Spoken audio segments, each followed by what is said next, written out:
Nós vamos então fazer a nossa prece, tudo bom? E nessa prece vamos elevando o nosso pensamento a Deus e a Jesus, pedindo que todos nós aqui presentes possamos estar em paz e serenidade, e aos espíritos que aqui estão conosco, que também possam entender as lições que vamos ter nesta noite, e aos espíritos amigos que possam nos inspirar para que todos nós compreendamos as coisas que são passadas da espiritualidade para todos nós. Obrigado, amado Mestre, por estarmos mais uma vez em uma das suas salas de aula. Que assim seja.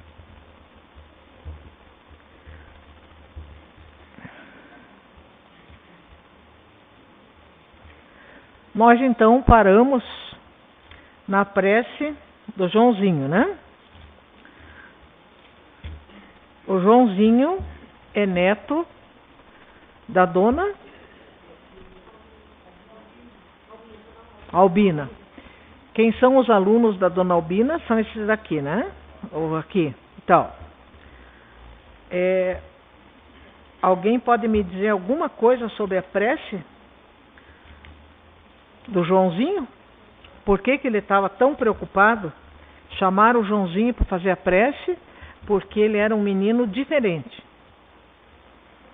Ele era um verdadeiro médium de cura desde pequenininho, fazia preces muito bonitas e ele era muito amado pela dona Albina e por toda a família. É claro que essas coisas que nós ouvimos dizer adotivo, nós esquecemos de um fato muito interessante. Todos nós somos filhos adotivos. Nós somos filhos de Deus, em primeiro lugar. E somos adotivos pelos pais que nos adotam por aquele tempo de vida que nós estamos na carne, até que a gente possa seguir sozinhos. Explicando melhor. Um espírito altamente comprometido com a lei, ele continua precisando de uma mãe, de um pai, de um irmão, de uma filha, de um amigo lá do passado, porque ele parou no tempo. Essa é a modificação. Mas nós vamos tornando os nossos amores, os nossos parentes, que se tornaram amores, amigos. Porque vivemos diversas existências. Então, em todas elas, nós recebemos pelo menos um amigo para nos ajudar. Ele já passou daquilo que tinha que ser como parente, porque a gente troca muito a função que a gente tem na família, com as pessoas que ama e com as pessoas com quem a gente tem compromisso. Né? Então não acontece nada a menos que eu provoque, né? Mas aquilo que vem sem ninguém provocar são coisas que já estão escritas para mim, fazem parte do meu curso. Então o Joãozinho é essa pessoa que já foi dessa família em outras vidas e nessa ele veio como uma pessoa para ser adotada como filho, como amor das outras pessoas. Ele não precisou dessa coisa de, eu vou tolerar essa pessoa porque é meu sangue. Olha, eu recebi tanto sangue, tanta transfusão de sangue, que eu acho que eu sou parente de meia Curitiba. Quando eu vejo alguém, meu filho quando era pequenininho, eu cumprimentava alguém, ele dizia, conhece mãe? Chegava, às vezes aparecia lá uma pessoa importante, aquela musiquinha lá, aparecia lá na televisão. Dizia, nossa, tal pessoa morreu. Ele, conhece, mãe? Dali para frente ele achava que eu conhecia todo mundo. Então eu queria saber, que alguém me diga, por que o Joãozinho tinha que fazer aquela prece. Eles pediram para o Joãozinho fazer uma prece que eles sentiam que ele tinha mais sinceridade nas preces que ele fazia. E a prece que ele fez, como eles eram protestantes, né? Eram da igrejas evangélicas, ela pediu que ele fizesse uma prece, um canto, né? Um hino, que dizia: Jesus sendo meu, sou muito feliz, eu vou para o céu, meu lindo país. Quando ele ouviu isso, lá, vejam que interessante, é um menino de 8 anos. Vamos refletir nisso. Mas dentro do seu inconsciente, ele sabe da sua programação. Tem gente que diz: mas eu não sei quem eu fui, o que eu vou ser. Bom, o que você vai ser depende de você. O que você foi, pela tendência que você tem hoje, você sabe. O problema que nós temos mais grave na vida de hoje, ele reflete o que de mais grave nós fizemos em uma vida passada. Não precisa ser exatamente na anterior. Pode ser várias lá. Digamos, eu estou chegando no final e alguém chega e diz: olha, para você, isso aconteceu com uma pessoa conhecida, para você se formar médico, você precisa fazer a história do 2º grau que você não fez. E teve que correr atrás em 6 meses, além de todas as matérias que tinha de final de curso, teve que fazer história. Um outro caso conhecido, estava terminando uma engenharia e chegaram e disseram assim: mas aquele curso de inglês que você teve no ginásio da época não vale para nós. Você tem 6 meses para fazer outro curso e fazer a prova. Então, às vezes acontece, digamos, eu estou quase me formando. Aí alguém diz para mim: tudo bem, você já está pronta para passar para uma categoria superior, mas falta aquela matéria ali que você ainda não fez. Aí eu olho e digo: mas essa matéria é simples, aceitar fulano de tal na minha casa, eu não sei o que eu estava falando. Daí diz: exatamente, você vai conviver do início ao fim. Aí eu venho sem aquele pré-requisito: se eu levar bomba, eu volto a precisar de uma outra pessoa na mesma condição de dificuldade para que eu aprenda com outra pessoa. Então, eu vou ter que fazer o curso. Se eu não passei, faz de novo. Aí o que acontece? O Joãozinho aceita tranquilamente que ela está morrendo. E é isso, gente? Não é bom? Eu pensei, né? Eu vou indo com a carroça para o lado esquerdo, vocês não puxam para o lado direito, nós vamos tudo para o barranco junto. Então ele começa a dizer: não, vovó, não. Quando ele vê, ele fica desesperado. E por que ele fica desesperado? Exatamente. Na programação que ele tem, ele depende daquela criança que vai ser neta da vovó Albina, filha da filha dela, da Lloyd. Ele sabia que essa vovó Albina era tão amada que se aquela filha, naquele momento da gestação, que tem um momento que todos nós sabemos que é mais fácil de haver um aborto, se ela tivesse um choque muito grande com a morte da mãe dela, ela poderia perder essa criança, sofrer um aborto espontâneo. Mas essa criança, ele estava esperando essa criança porque eles juntos iam fazer uma obra de caridade. Iam fazer uma obra juntos, eles combinaram juntos de fazer aquilo ali. Aí ele ia perder a companheira. Então, além de perder a avó, ele ia perder a companheira que era pro resto da vida, dessa vida que ele estava tendo como Joãozinho. Vocês viram como a gente sabe o que a gente tem que fazer?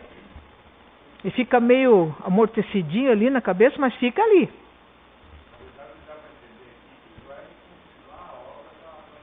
Exatamente. As filhas dela não vão ser a continuadora, mas esse neto, com essa neta que vai nascer, serão os continuadores da obra dela. Muita coisa às vezes pula uma geração, né? Às vezes a gente fica pensando, né? Por que não nasci com os olhos verdes? Pulou, meu filho nasceu. Pode ser que eu tenha netos, sim, né? Então, veja, vamos dizer assim, a dilação de prazo, para ela foram só os meses que faltava para a criança nascer. Então não é uma coisa grande assim. Por quê? Porque a espiritualidade age sobre nós sempre no sentido geral. Você vai fazer parte a uma comunidade. Então eles ajudam de todas as formas que você permaneça. Você tem que se ajudar também. Porque se eu começar a gemer sem parar e dizer não vou mais tomar remédio, não vou mais fazer isso, não vou fazer aquilo, eu morro antes. Não é assim, só eles ajudam e eu fico na boa ali. Tiram de mim o que seria a minha aprovação. Eu continuo com a aprovação. Só que com ajuda que eu não teria se eu não tivesse a trabalho da espiritualidade, do lugar onde eu vim antes de encarnar. Todos nós pertencemos a uma casa. Todos nós. Queira Deus que a gente se encontre lá, porque vai ser um dia de muita alegria. Queira Deus que a gente pertença a uma casa e vá para lá já com carteira assinada. Chega lá, já chega trabalhando. Então agora nós vamos para o capítulo 18, que vai falar sobre o desprendimento difícil. Agora é a turma do Cavalcante. Está aqui a turma do Cavalcante. Né? O Cavalcante, vocês lembram qual era a religião do Cavalcante? Mas você é da outra turma. Deixa primeiro essa turma falar.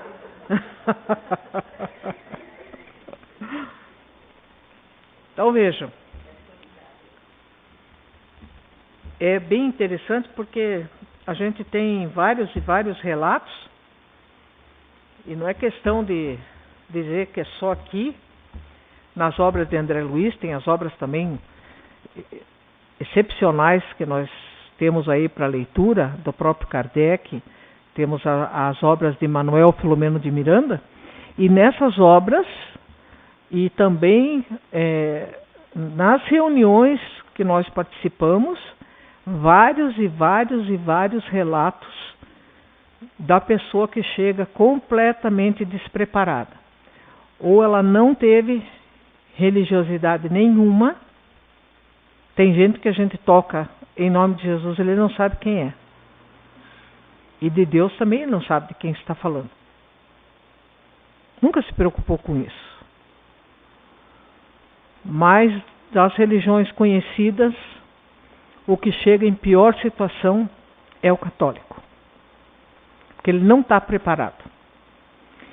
Ele fica desesperado e fica tentando se achar ou no inferno, ou no céu, ou no purgatório. Ele quer saber onde que ele está. Então, se ele está sofrendo muito, ele começa a justificar por que ele foi para o inferno. É muito triste. Muito triste. Eu ainda não vi alguém que chegue e diga, eu estou no céu. Esses não precisam de reunião mediúnica. Então, ele vai descrever aqui, eu não vou repetir, né, porque é pesado, todos vocês têm que ler, e ele começa a descrever internamente como é que nós somos quando temos uma doença e um final extremamente triste, uma pessoa estar morrendo e se decompondo em vida. É terrível, porque a pessoa sabe. E ela nota que a pessoa que chega é muito triste. Muito triste. Você veja que aqui eles vão mostrar o Cavalcante tendo problemas, inclusive com enfermagem e com os médicos. Que são gente que nem a gente. Por mais que você diga assim, mas eles já estão acostumados em termos. Alguém aqui nunca deu uma martelada no dedo? Todos nós, pelo menos de criança, demos uma boa martelada, né? Mas porque você já deu uma martelada, dá para continuar dando martelada, porque você já acostumou? Não. Não, né? Então, é assim. Com as coisas difíceis, por mais que você tenha, às vezes, aquilo como um trabalho da tua função, a gente nunca acostuma com o que é ruim. Às vezes a gente diz, acostumo até com o que é ruim. Mas é mais ou menos. Isso aqui é uma situação bem dramática, né? Esse seco aqui que eles estão dizendo, tinha trilhões de bacilos e tal, o seco é a primeira porção do intestino grosso.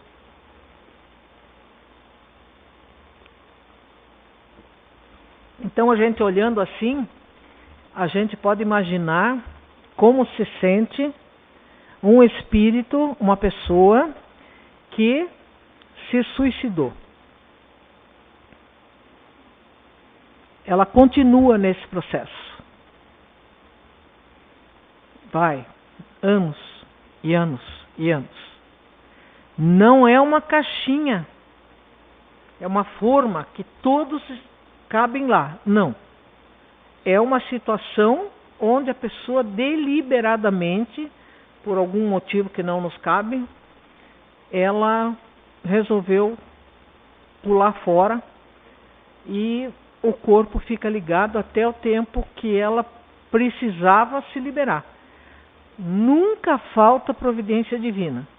Mas se eles atenderem muito rapidamente, a pessoa não grava aquilo no seu espírito para ficar como lição para ela não fazer de novo. Porque tem espíritos que eles repetem diversas vezes esse processo. Porque fica uma fragilidade naquele local da nossa mente. E quando você passa por uma situação semelhante, você tende a pensar num recurso de fuga. É a mesma coisa que acontece com a droga.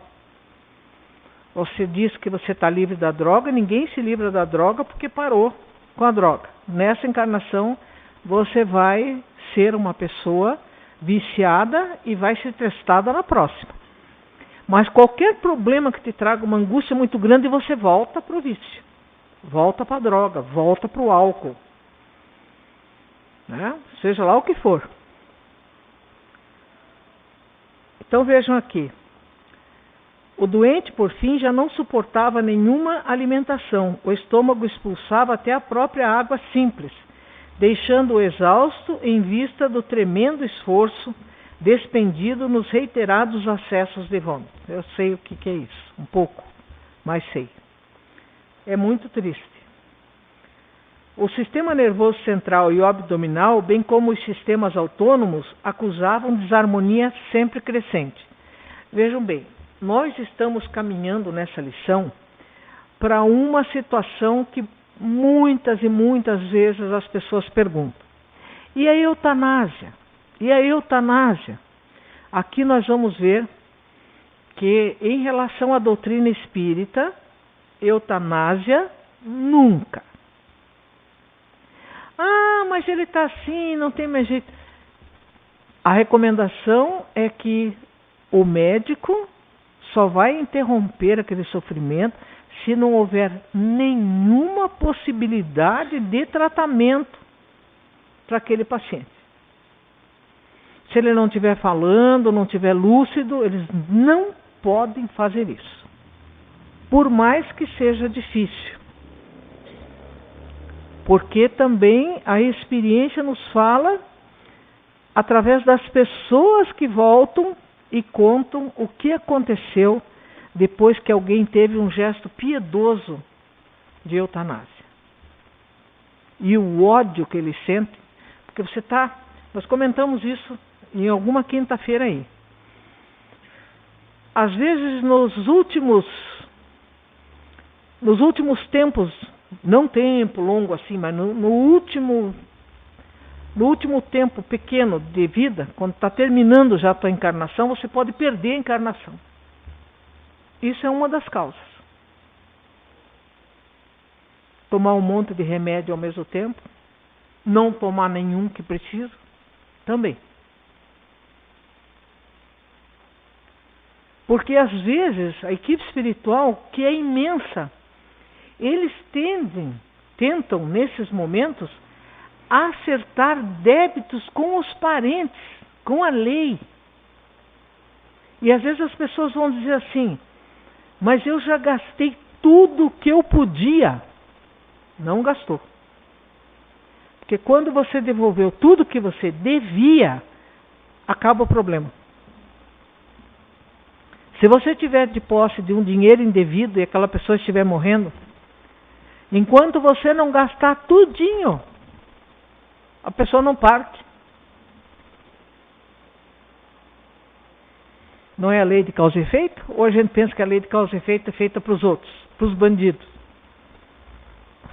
O Emmanuel já não disse que o criminoso é aquele de nós que foi descoberto? Então a gente não pode ter dedinho nenhum para acusar os outros. Se nós não estamos fazendo agora, já fizemos muito. E não sabemos se colocados na mesma situação, se faremos melhor. Então acusar também jamais. E vejam que ele tem um desejo imenso de rever a mulher. A mulher dele abandonou e fugiu com outro. E ele entendeu, quando estava morrendo praticamente, que ele se dedicou demais à religião e largou e esqueceu da mulher.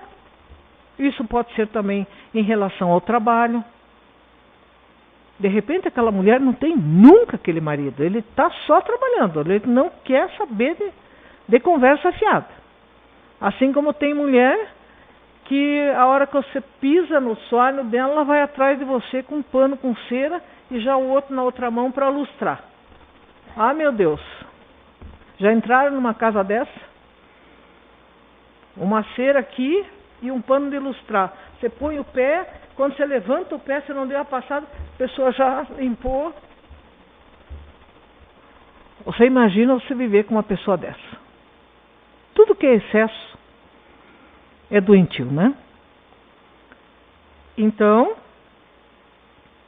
ele tinha um poder gigantesco na mente dele, em que ele se apegava à vida porque ele queria pedir perdão à sua companheira.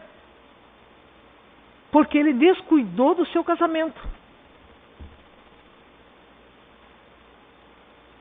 E essa mulher, quando saiu da vida dele, talvez se ele tivesse dado mais uma atenção, mais um carinho, mais um cuidado, ela não tivesse se perdido. Eles pedem para alguém ir buscá-la, né?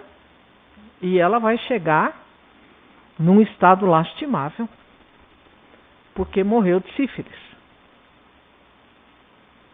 Então ela também carregava uma culpa, que aquele companheiro não era tão ruim como ela dizia.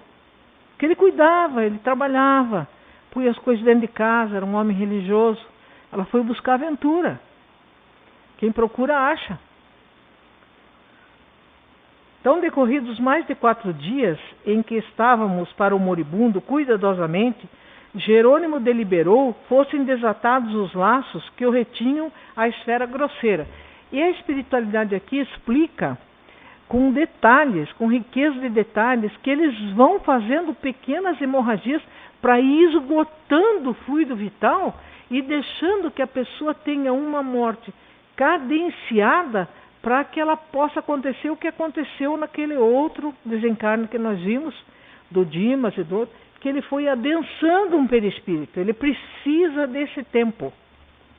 Se cortar assim e a pessoa chegar do lado de lá embotada de medicação, ela vai ficar meio doidinha lá do outro lado muito tempo. Ela vai chegar do outro lado doente. Ela vai sair do hospital aqui e vai para um outro hospital, não só para fazer vamos dizer assim, dar uma melhorada no estado geral e já estar bem, mas para ficar muito tempo. Porque fica difícil de conseguir tudo isso que ela tinha aqui no corpo material para transfundir para o espiritual.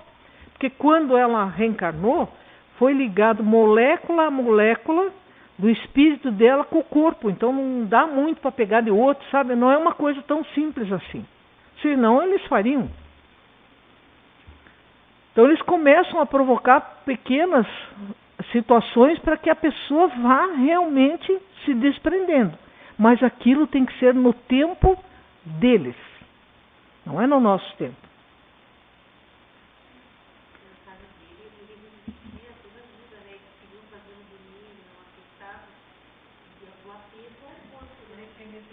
E ninguém perguntava para ele o que ele queria.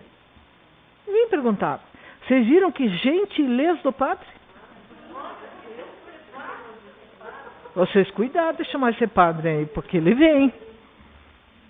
Se tiver na cozinha um bolo, aquele dazinho ali, tá bom. Alguma coisa ele até aceita, um cafezinho, né? Mas, olha a falta de caridade. Diz que nós passamos muitas fases na vida onde a gente mentalmente, sem confessar às vezes nem pra gente mesmo, mata um pouco os outros. Você diz, ai, se eu pegar naquele pescoço ali, você, né? Ai, por que não some da minha... Essas coisas. Então, informando-se de nossa resolução de modo vago, através dos canais intuitivos, olha que importante isso aqui. O doente, pela manhãzinha, chamou o capelão. Ele, intuitivamente, ele percebia o serviço da espiritualidade. Mas, como ele tinha o conhecimento católico, ele repelia. E dá para repelir.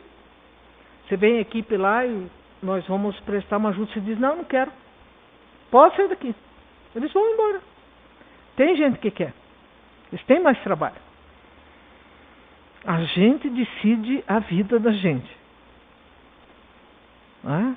Quando a gente diz assim, olha, quando é para o bem, venha de que mão vier. Nunca negue. Nenhuma coisa que te deem, nem um amigo, nem um sorriso. Nunca negue. Porque a gente precisa de tudo. Então, ele mentalmente fazia um verdadeiro cerceamento. Por isso que nós também conversamos, muitas pessoas chegam e dizem assim, estou com um parente assim, assim, assado, e o parente já está assim, meio que em coma e tal, e eu gostaria que você fosse lá. Aí a gente pergunta, ele era espírita? Não, ele tinha pavor. Então, não vá. Porque você vai sair de lá muito mal. Nós não podemos desrespeitar a fé das pessoas. Se ele quer daquele jeito que ele entendeu, ele vai ser atendido do jeito que ele acredita. Não dá para se impor, mas a família quer. Mas o doente quer, quem que está precisando? A família que vem ao centro espírita. O doente não está querendo. Ele tem outra confissão, ele acredita em outra coisa. Então a gente precisa respeitar o desejo do... Não é porque não pode responder, que está entubado alguma coisa, que a gente vai fazer o que bem entende. Não é assim. Tem muita questão do respeito. Ele está morrendo de medo e quer falar que ele quer que a mulher dele vá lá, mas o médico, para se desincumbir daquela coisa, ele disse que ele ia procurar dar uma olhada, né, ver o que ele fazia para encontrar a mulher dele. Mas com essa vontade que ele está aqui, ele não vai encontrar ninguém, né? Ele disse que ele era conhecido como padre sem batina. E às vezes a gente pensa que isso aí acontece na Igreja Católica. Então vamos falar dos espíritos, que nós que estamos aqui somos espíritas. Tinha um casal que frequentou um bom tempo a nossa casa. E era um casal harmonioso. Só que o marido começou a se sobressair no trabalho de estudo, nas reuniões de estudo. A mediunidade dele começou a ficar mais clara.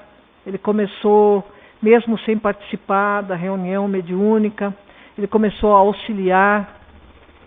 auxiliava muitas pessoas da casa, muitos de nós sonhávamos e víamos ele junto, trabalhando.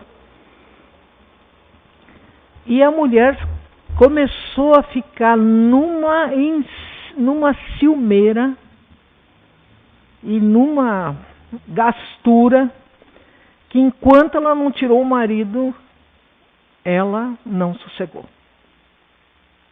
Um outro caso também muito interessante é que tinha um casal e ele era alcoólatra. E quando ele bebia, era daquele tipo de pessoa que perdia completamente o juízo. Era capaz de ficar violento, saía às vezes e cometia verdadeiras barbaridades, batia carro, ou então entrava numa loja e comprava um monte de coisa que não podia pagar, e só criava confusão. Aí ele começou a frequentar e se deu bem, e foi vindo, ficou bom. Parou de beber, passou a tomar os remédios para a doença que ele precisava. Aí um dia veio a esposa falar comigo. E a gente nunca deve se alegrar antes do final da conversa. Porque às vezes a conversa começa bem e termina bem mal. Mas eu fiquei alegre, digo, puxa, ela vai, uma pessoa que nunca aparecia, né? Digo, ela deve estar contente, porque agora o marido está bom, está em casa, não bebe mais, não faz confusão. Ela disse assim, olha, eu mudei de religião. Tudo bem? Agora eu sou de outra religião e eu quero que ele vá para a minha religião, ele não quer ir, mas eu estou a fim de me separar dele. Pensei, ué, sofreu até aqui com ele, agora que ele está bom, vai se separar? É que eu gostava dele do jeito que ele era. Desse jeito aí não gosto. Está muito bonzinho do meu jeito. Vocês acreditam nisso? Dá vontade de dizer, claquete, corta. Corta assim. Porque você fica... Pode uma coisa dessa? Pode. Voltou a doença, voltou as teimosias, mas pelo jeito é assim que ela gosta. Então, vejam que interessante, às vezes, não, olha só que coisa boa, né? Eu ajudei, né? Eu fiz parte da equipe. Foi como se dissesse, para com qualquer coisa, porque eu vou fazer tudo que puder para tirar. Tirou. Não sei se ele está feliz, se não está, isso aí não é da minha conta. Então, seguindo em frente, tem essa conversa dele com o padre, que é uma tristeza.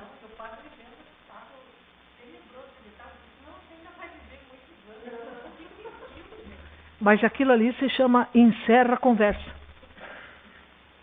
Sabe, quando a pessoa está falando, ela quer falar um negócio e diz assim, você vai andando e diz assim, um abraço. Eu acho tão engraçado. Você não está do lado da pessoa, porque você não dá um abraço na pessoa. Um abraço, parece lá em casa. Nunca vá num convite desse.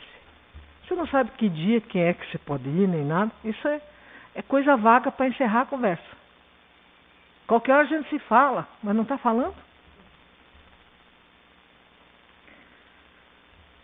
Então eles estão olhando aquilo ali acontecer, né? A equipe espiritual. E ele tentava segurar o religioso, mas o religioso estava, enunciou as últimas palavras com tamanha irritação que o enfermo lhe percebeu o descontentamento, sorriu humilde e calou-se. O sacerdote, ao se afastar aliviado, encontrou certo médico e indagou. Afinal, o que acontece ao Cavalcante? Morre ou não morre? Estou cansado de tantos casos cumpridos. Paciência desse aqui não vai até Não chega nem no calcanhar. Aí o médico diz, tem sido gigante na reação. Considerando-lhe, porém, os males sem cura, venho examinando a possibilidade da eutanásia. Parece-me caridade, redarguiu o religioso, porque o infeliz apodrece em vida. Tem casos que são tristes. Aí eu pergunto para vocês, ele está falando? Está ou não está? Está sentindo? Está pensando com coerência? Tá. Ele quer ver a mulher dele para se perdoar, está pedindo que alguém ache onde é que está a mulher dele para ele pedir desculpa? Eutanásia, que significa eu, em grego, é bom. E thanatos, morte, boa morte. Boa morte só para quem se desobriga de estar atendendo essa pessoa. Mas isso aqui é crime. Matar a pessoa nessa condição é crime. Porque a diferença que vai dar aqui, ele em 4 horas estaria morto. Eles demoraram 12 horas, porque foi feita a eutanásia, e não conseguiram naquelas 12 horas fazer a desencarnação dele como devia ser. Ele entrou em profunda perturbação. Vai chegar do lado de lá, enlouquecido. Quer dizer, boa morte para quem? Muitas pessoas pensam assim, mas o meu cachorro está doente, eu vou sacrificar. Mas não tem jeito de tratar o cachorro? É só um detalhe aqui, um apêndice. Nós não vamos entrar nessa discussão, mas é só um apêndice. Tem condição de tratar o cachorro? Não, não tem. Tudo que podia ser feito já fez, daqui para frente ele não tem condição mais. Aí o veterinário vai poder avaliar, não você. Mas se ele tiver condição de tratamento, você não pode mandar matar o cachorro. E agora? Se nem o cachorro dá para mandar matar. Então vocês vão lá no Livro dos Espíritos, olha que a base é o Livro dos Espíritos. Tem que procurar no Livro dos Espíritos. Questão 953. Se é permitido terminar, suavizar, interromper o sofrimento de uma pessoa. A resposta começa com não. Porque a gente não sabe da programação dela do lado de lá. E como Deus não é um Deus de tortura, se essa pessoa está naquele trâmite ainda, é porque é preciso, às vezes até para nós que estamos perto. Não é só para a pessoa. É para quem é o cuidador. Tem uma palestra que está aí agora no YouTube, muito interessante, de um espírita falando sobre a questão do cuidador. É uma questão seríssima. Como a nossa população está envelhecendo, cada vez mais e nascendo menos crianças, a gente pode ir fazendo abdominais e flexões, porque nós seremos, de uma forma ou de outra, cuidadores. E é preciso saber ser cuidador. Não é fácil, não. É muito mais difícil do que ser babá. Porque ninguém consegue pegar um velho grande e embalar no colo. A criança a gente embala até que ela durma.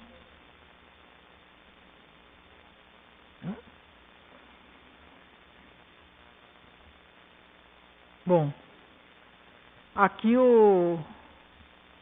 a cena chocava-me pelo desrespeito, fala André Luiz. Ambos os profissionais, o da religião e o da ciência, notavam situações meramente superficiais, incapazes de penetração nos sagrados mistérios da alma. Entretanto, para compensar tão descaridosa incompreensão, Cavalcante era objeto de nosso melhor carinho. Por mim não saberia ministrar-lhe benefícios, dada a incipiência da minha singela colaboração, Mas Jerônimo e Bonifácio cercavam-no de regular cuidado, amparando-o como se fosse uma bem-amada criança. Bom, mas eles conseguem trazer a criança, a esposa. Quem que traz a esposa para ele? E essa irmã de caridade?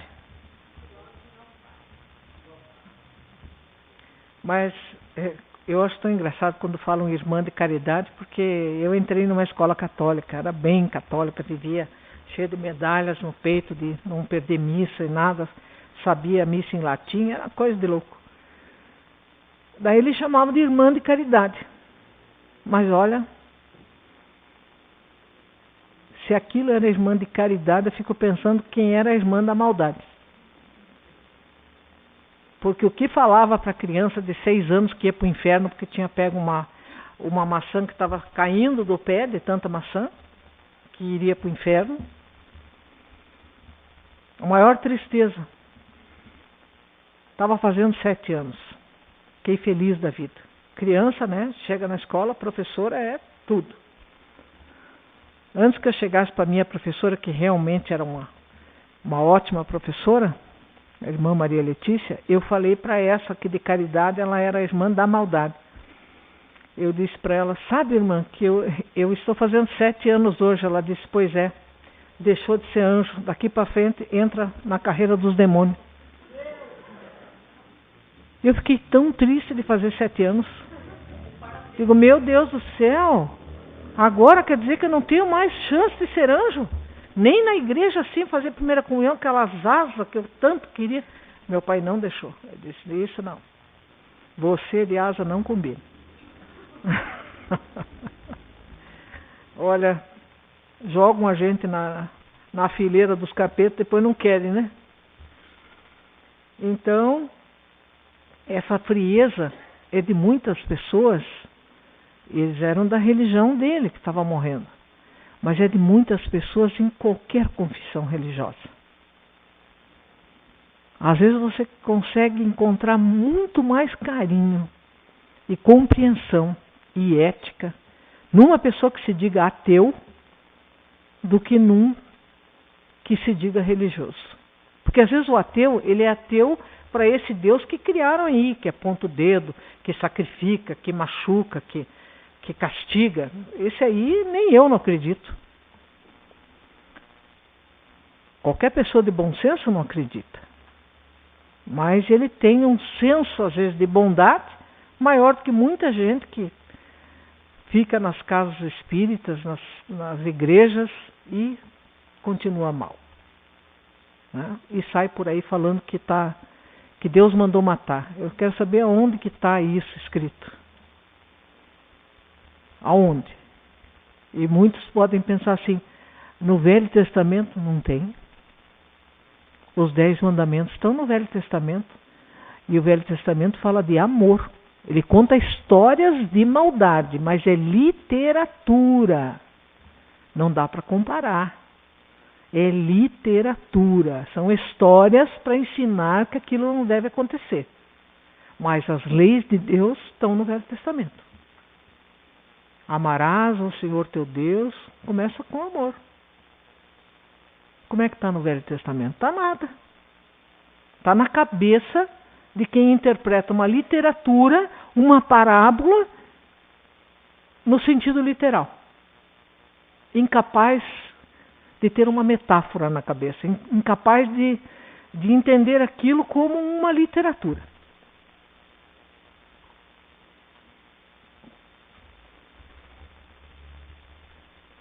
Então ele fala tudo aquilo que nós já conversamos, né?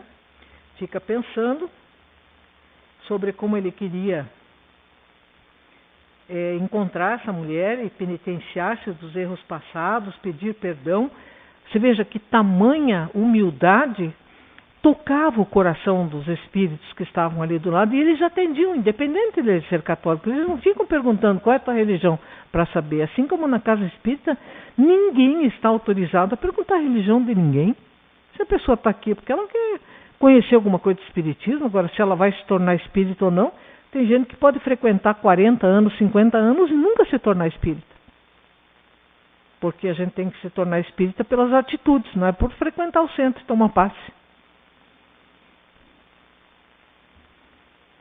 O que mais que vocês podem me dizer dele?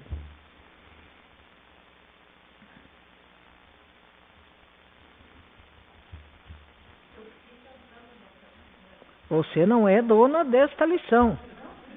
Você tem que deixar o pessoal falar. Depois você fala. Se eles não tiverem nada para falar, você pode falar. É o pessoal dono da Albina aqui, do Cavalcante aqui.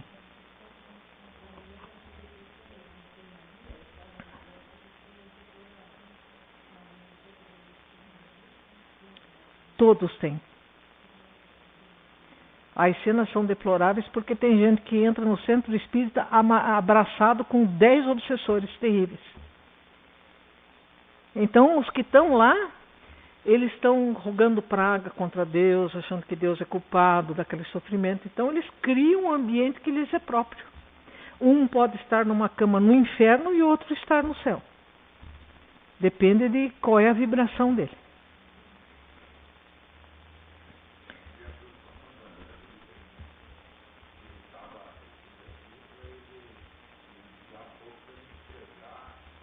Sim, exatamente.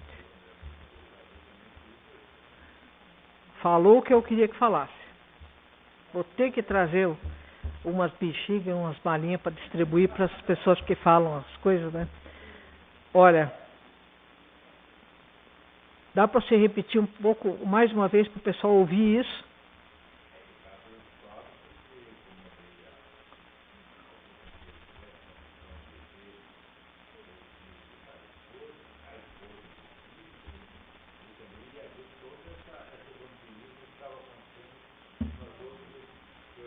Tem gente que quer muito ver as coisas.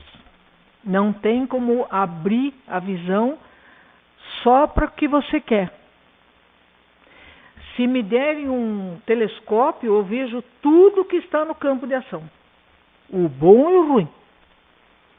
Se abrir a mediunidade de evidência, a pessoa vai ver mais o que é ruim do que é bom, porque nós estamos no mundo de provas e expiações. Mesma coisa, eu vou fazer uma regressão de memória. Muito bem. Você vai lembrar o que você quer e o que você não quer, principalmente. Porque a gente pensa assim, eu vou me lembrar do porquê que eu não vou com a cara dessa pessoa, meu Deus, eu tenho que lembrar que daí eu faço as pazes e acaba tudo. Aí você vai para trás e descobre que você evita a pessoa porque você causou a morte dessa pessoa. Foi você que mandou matar. E daí você não quer ver porque a voz te lembra um momento que você quer esquecer. Que a voz é a impressão digital do espírito. Aí a pessoa chega e você pensa, não, essa pessoa não é boa porque eu me sinto mal. Às vezes o que faz, e na maioria das vezes, é a culpa. Eu me sinto muito mal frente a uma pessoa com quem eu tenho culpa. Uma pessoa que veio cobrar uma conta e eu não tenho dinheiro para pagar. Eu não fico me sentindo mal com uma pessoa indiferente. Então, eu tenho que cuidar muito quando eu acho que o defeito é do outro, não meu. Que normalmente eu estou adiando o tempo do acerto com a lei. Porque a pessoa pode ir embora, perdoar e tudo, e eu continuo devendo, eles trazem outro e outro para mim.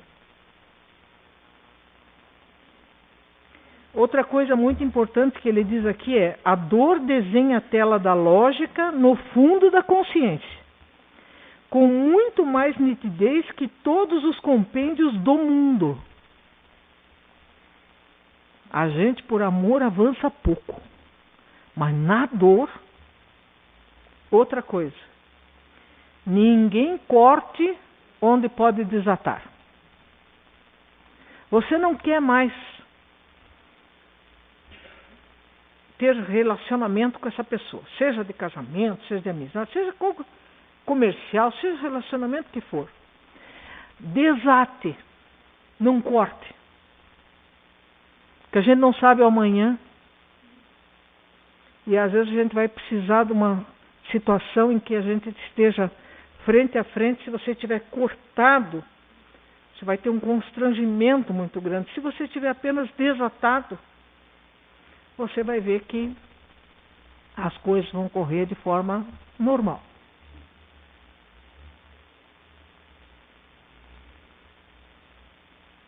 E o pessoal que é do Cavalcante. Primeiro nós vamos passar pela cena do vampirismo. Já que o nosso tutelado se enfraquecerá a ponto de fazer observações no plano invisível aos olhos mortais, chegará a ver também as paisagens de vampirismo, que é isso que ele vai ver na enfermaria. No hospital tem muito disso, nos enterros, nas casas onde as pessoas estão quase morrendo, tem muito disso, principalmente no cemitério. Hospital, UTI, vixe. Bar, então, meu Deus do céu, ali você acha tudo. Quem gosta de, eu vou para um barzinho nesse final de semana, aí vou chacoalhar o esqueleto lá, vou voltar para casa feliz da vida. Vai você e mais a turma que se arrumou lá.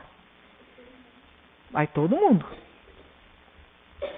E aí a pessoa fica, uma coisa que era uma coisa esporádica, ela começa a sentir uma necessidade cada vez maior de estar naquele lugar.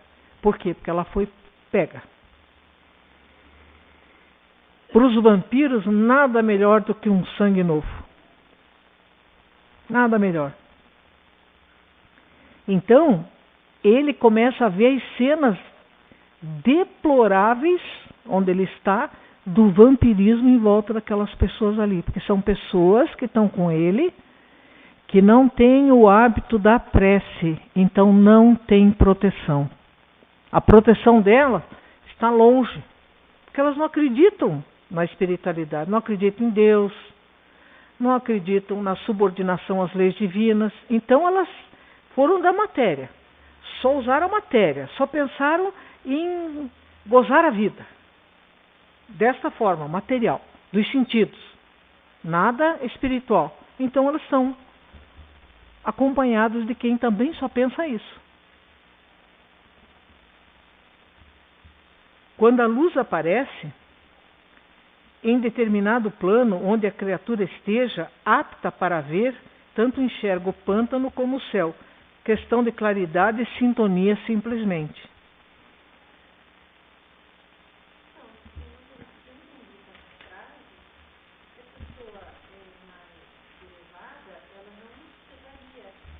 Ela vê, mas aquilo não causa uma sensação tão ruim como o outro. Ele vê tudo. Se ele está vendo, ele vê. Não tem como. Você tem olhos, você ligou a televisão. Você não vai mudar o canal. Você vai ver tudo que vai passar. Tem coisa que você vai gostar e tem coisa que você vai dizer, mas você vai ver. Você está vendo a televisão, você quer ver tudo que passa lá. Então, o espírito que é mais elevado, ele olha com caridade para aqueles espíritos vampirizadores. E muitas vezes enxotam tudo de lá. Se eles têm esse poder, se aquela pessoa não merece aquela situação, eles mandam embora.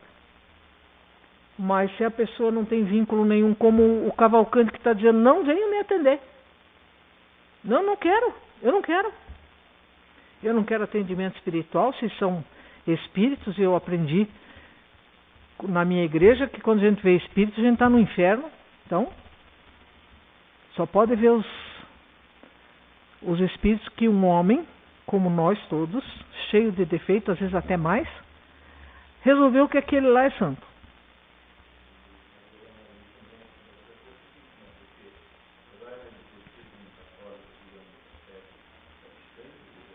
Uhum.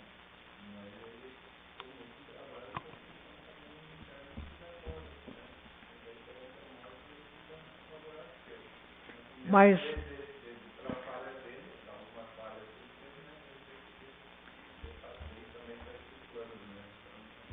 eu tive Sim, eu tive, Henri, um esclarecimento quanto a essa questão de católico não praticante. Que a gente escuta muito isso. O que você é? Eu sou católico não praticante. Não existe católico não praticante. Quando a pessoa diz que ela é católica não praticante, ela está dizendo, eu não tenho religião. Da religião católica, eu só faço parte das festas. Se tem um casamento, daí tem comes e bebes. Se tem um batizado, também tem comes e bebes. Se tem uma primeira comunhão, no meu tempo, não sei, fazem comes e bebes. Ela não participa da religião, porque ela foi lá para ver o vestido da noiva, a roupa do noivo, como estão as madrinhas, qual é o arranjo de flores. Ela não foi lá para um ato religioso. Aquilo que o padre fala, ela já decorou, mas olha, ela já sabe aquilo de cor. Então não existe católico não praticante. Ou você é católico e frequenta a igreja, não nos dias de casamento, batizado, crisma, seja o que for, ou você não é nada. Quem diz sou católico não praticante, diz que é para desconsiderar que tem a religião. Não tem. Porque ele não sabe nada nem do catolicismo.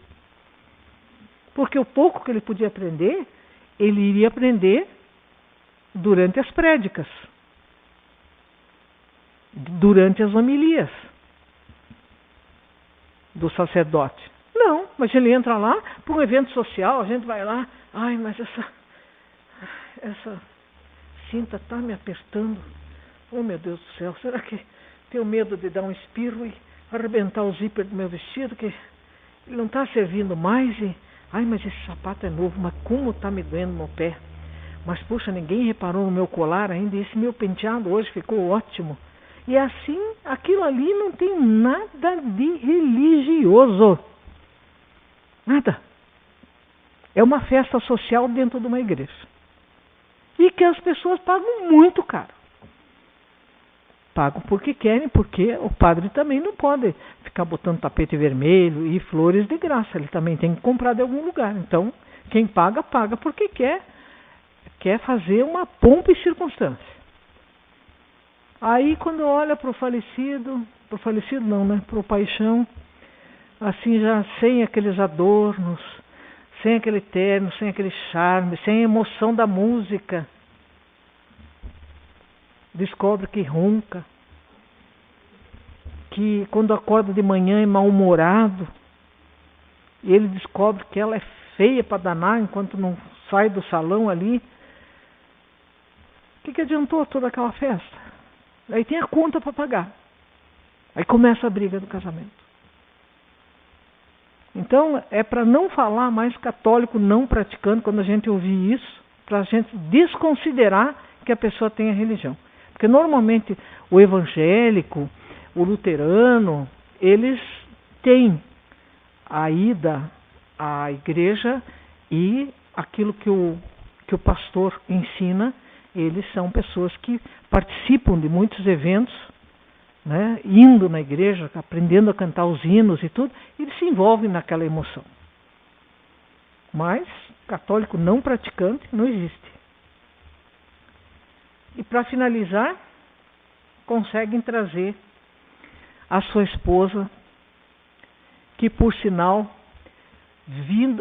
visto como ela está horrorosa, mas ele olha e chama a sua bela. Quem ama o feio, bonito lhe parece, né? É bem assim.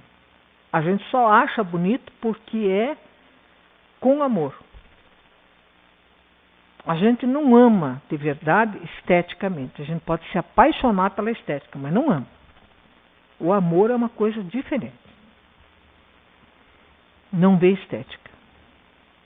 Eu nunca vi nenhuma mulher, nesse ponto, a mulher está na frente do homem. Diz, eu vou me separar porque ele está meio careca e agora começou a aparecer uma barriguinha, já vou achar outro que esteja com tanquinho, cabelão, assim, não vi, não conheço.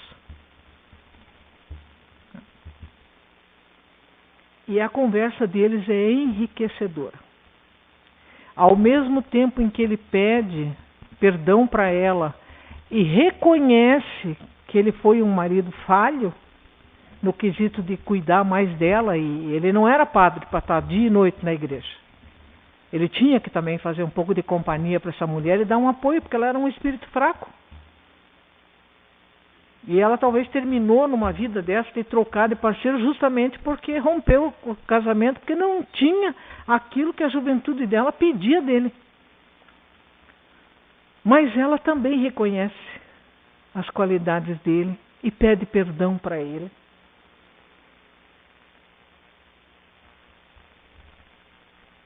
E ele diz assim, ele fala para o médico, né? Veja, doutor, minha esposa chegou, enfim. E aí o que está do lado e não entende nada de espírito diz, isso aí está ficando louco já. Mas nós que entendemos sabemos que quando a pessoa começa a falar de quem está perto e a gente não está vendo, é porque ela está partindo. Porque eles veem com uma nitidez total. E ele quer falar e o médico, não sei, está doido mesmo, está na hora dele. Ele diz, por que motivo tantos loucos foram internados aqui? Olha aquele, parece sufocar o infeliz. Ele não vê só a Bela, ele começa a ver os outros espíritos infelizes, porque foi aberta a visão para que ele pudesse ver a Bela. Ele não tinha capacidade de evidência, eles abriram na hora. Indicava particularidade dolorosa em que certa entidade assediava pobre doente atacado de asma cardíaca. O médico, no entanto, contemplou-o compadecido e disse à servente, é o delírio precedendo o fim. Até nesse ponto, não era bem um delírio, mas ele sabia de alguma coisa. Mas aí, ele tomou a ideia, né, de fazer a eutanásia, e o comprometimento dele com esse espírito vai ser muito grande. Vejam que interessante. Essa injeção compassiva que foi aplicada nele, ela era tão forte que ela passa para o perispírito. Né? Então, os espíritos ensinam assim para a gente finalizar essa reunião. Se tiver alguma dúvida, alguma pergunta, na próxima quinta-feira nós começaremos daqui, tá? Das perguntas que tiverem desse capítulo. Ele diz assim, a eutanásia não desliga o espírito. Então, se você faz a eutanásia, você dá para aquela pessoa a condição de suicida, sem ela ser. Porque não desliga o espírito.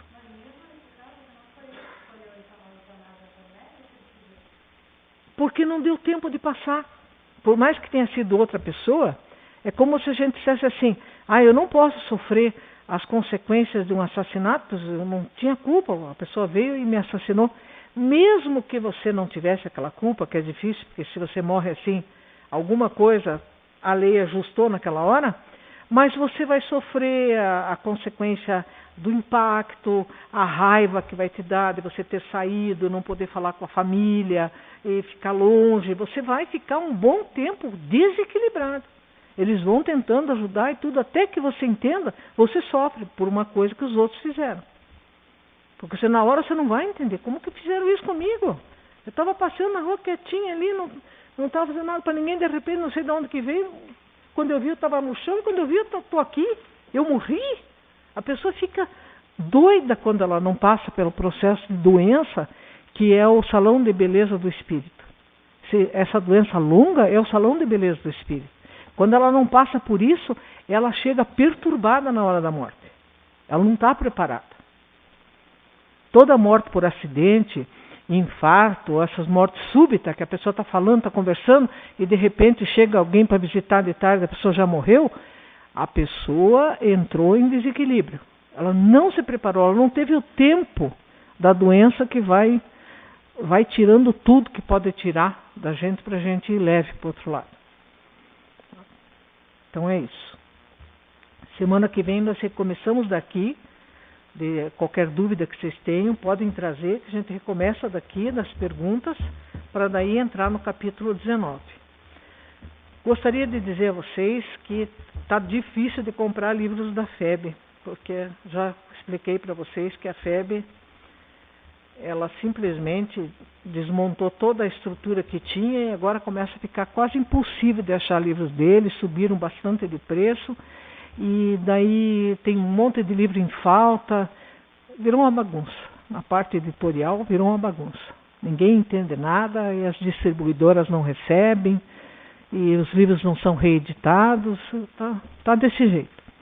Então, quem precisar, nós temos alguns livros aí, tá difícil de conseguir, que compre esses livros, que os outros eu não sei quando eu vou poder comprar. Porque eu toda semana estou perguntando. Mas não saiu outra edição ainda. Não saiu. Então, onde tinha, que eu pude comprar, eu comprei. Agora eu vou tentar comprar da Amazon.com. E a gente tem que ver que sejam livros novos, não um livro usado. Certo? Quem quiser, faz o pedido lá para a gente ter o número certo, porque daí a gente paga o frete, né? Para a gente comprar de uma vez só os livros que a gente estiver precisando. Então vamos fazer a nossa prece, agradecendo a Jesus a oportunidade de estarmos aqui nessas reflexões e vamos tornar a nos reunir na próxima semana, em paz e serenidade, entendendo que esses momentos finais são muito importantes que a gente converse, discuta sobre isso, para tornar a nossa ida e a das pessoas à nossa volta com mais tranquilidade e de forma mais feliz. Obrigada, Senhor, por esse momento. Que assim seja.